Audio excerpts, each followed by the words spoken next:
Dhaka hotel Radisson blue. এটাই সে Radisson blue. আসলে ভিতরে যাওয়ার পারমিট নেই কিংবা আসলে কোনো প্রোগ্রাম না থাকলে সাধারণত কেউ যায় না। আর কোনো মধ্যবিত্ত বা কেউ নিম্ন আয়ের মানুষজন এখানে যাওয়ার সাহস পায় না।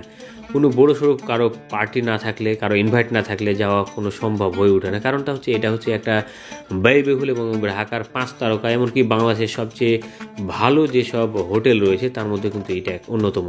এবং বাম পাশে যে গ্লাস দেয়া যে দৃশ্যটি দেখতে পাচ্ছেন, এটা হচ্ছে সুর সপ্তক। এটাই সেই আন্ডারপাস ক্যান্টনমেন্টের।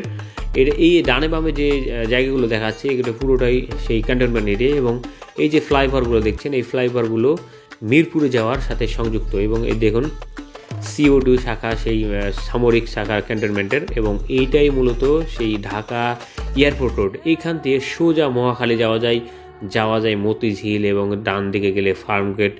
তো আমি যাচ্ছি বনানীর রুটে, অর্থাৎ এয়ারপোর্ট থেকে বনানী যাওয়ার পথেই মূলত এই রাস্তাটি চোখে পড়বে। এবং এখানে একটা ছোট্ট ফ্লাইওভার রয়েছে যার নিচ দিয়ে রেল লাইন। আসলে অনেক সুন্দর এই দৃশ্যগুলো। আমি যাওয়ার পথেও আপনাদের দেখিয়েছিলাম যে বনানী থেকে এয়ারপোর্ট পর্যন্ত সেই দৃশ্যগুলো কীরকম হয়, আর যাওয়ার পথে সেই দৃশ্যটি চোখে পড়লো। আসলে তীব্র বেগে উপর থেকে সূর্যের আলো পড়ছিল, যার কারণে চোখ ধাঁধানো এই দৃশ্যগুলো সামনের যে গ্লাসে লাগছিল এবং অনেকটা আবছা দেখাচ্ছিল। তারপর আপনাদের দেখার চেষ্টা করেছি এবং ধারণা দেওয়ার জন্য যে অনেকেই দেখতে চায় যে এয়ারপোর্ট রোডটা দেখাবেন এবং বনানী দেখাবেন, সেই মহাখালী দেখাবেন। তো আপনার পছন্দের কোনো জায়গা থাকলে কমেন্টসে করুন এবং সে আপনার পছন্দের জায়গাটি দেখার চেষ্টা করবে ইনশাআল্লাহ।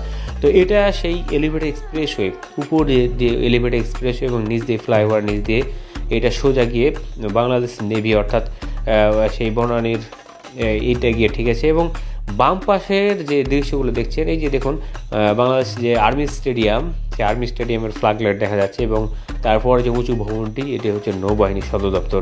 সো এই এলাকাটা হচ্ছে অনেক সিকিউরিটি এরিয়া এবং অনেক কি বলবো, এইসব এলাকায় মূলত ভিডিও ধারণও করা যায় না। তারপরে এই ভিডিওটি করেছি যে রাস্তার দৃশ্য দেখাচ্ছি ডানে বামে কীরকম। এইটা হচ্ছে সে বাংলাদেশ আর্মি স্টেডিয়াম এবং এরপরে হচ্ছে বাংলাদেশ নেভি হেডকোয়ার্টার্স, অর্থাৎ নৌবাহিনী সদর দপ্তর সামনেই।